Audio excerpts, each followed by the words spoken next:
2,500 years ago, 300 men stood in a narrow mountain pass and stared at an army of 300,000. They knew they would die. They stayed anyway. This is the true story of Thermopylae.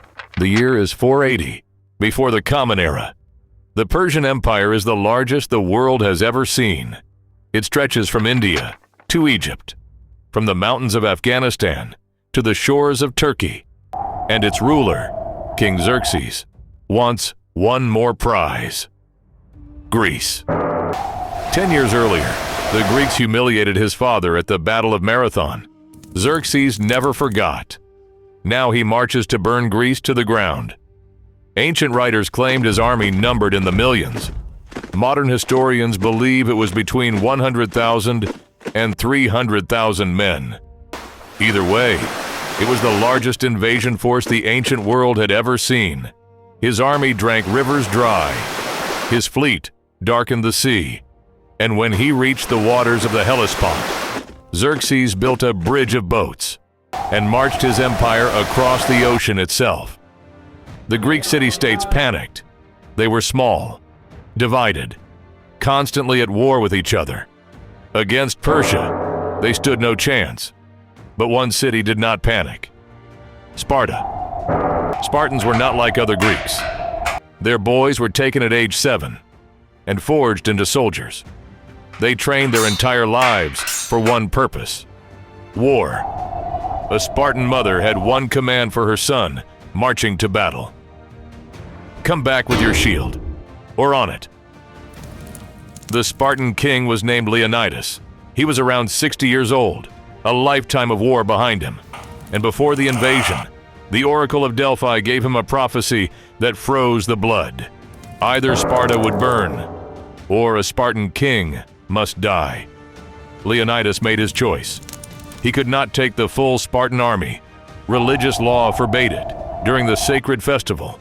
So he took 300 men, only those who had living sons, because every single one of them was expected to die. They marched north to a narrow pass between the mountains and the sea. The Greeks called it the Hot Gates, Thermopylae. The pass was so narrow, only a few men could fight side by side. Persia's massive numbers would mean nothing here. It was the perfect place to make a stand. And Leonidas was not alone. Around 7,000 Greek allies marched with him: Thespians, Thebans, Corinthians. But at the front stood Sparta. Xerxes arrived and could not believe his eyes. A few thousand Greeks, blocking the road against the largest army on earth. He thought it was a joke. He waited 4 days, certain they would run. They did not run. Persian scouts reported something strange. The Spartans were exercising, combing their long hair, calmly preparing for death. Xerxes sent a final demand: surrender your weapons. Leonidas answered with 2 words: come and take them. The battle began at dawn. Xerxes hurled thousands of soldiers into the pass, expecting to sweep the Greeks aside in minutes.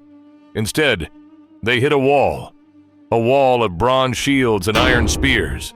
The Spartan phalanx locked together, each shield protecting the man beside it. Persian arrows bounced off bronze. Persian spears shattered against the shield wall, and the Spartan spears struck back. Wave after wave of Persians charged into the Hot Gates. Wave after wave died. One warrior was told that Persian arrows would fly so thick they would blot out the sun. His name was Leonidas. He smiled. Good, then we will fight in the shade. By sunset of the first day, thousands of Persians lay dead. The Greeks had barely lost a man. Xerxes was furious, humiliated in front of his entire empire. So on the second day, he sent his most feared weapon: the Immortals. 10,000 elite warriors, the deadliest soldiers in Persia, led by the cold, brilliant commander Hydarnes. They were called Immortals because their numbers never dropped. Kill one, and another instantly took his place. They marched into the pass, and the Spartans butchered them. The Immortals bled like everyone else. That night, Xerxes sat in his golden tent, staring at defeat. 300,000 men, stopped by a wall of 300. And then a Greek walked into the Persian camp. His name was Ephialtes, a local shepherd, one of Leonidas's own people. He knelt before the King of Kings and sold out Greece for gold. There was a hidden path, he said, a goat trail through the mountains. It led behind the Greek lines. Xerxes' eyes lit up. That night, Hydarnes and the Immortals climbed the secret path, with a traitor leading the way. By dawn, they were behind Leonidas. The trap was closing. A runner brought Leonidas the news. The pass was lost. The Persians were coming from both sides. Every man in that pass now faced a simple choice: retreat and live, or stay and die. Leonidas remembered the prophecy. A Spartan,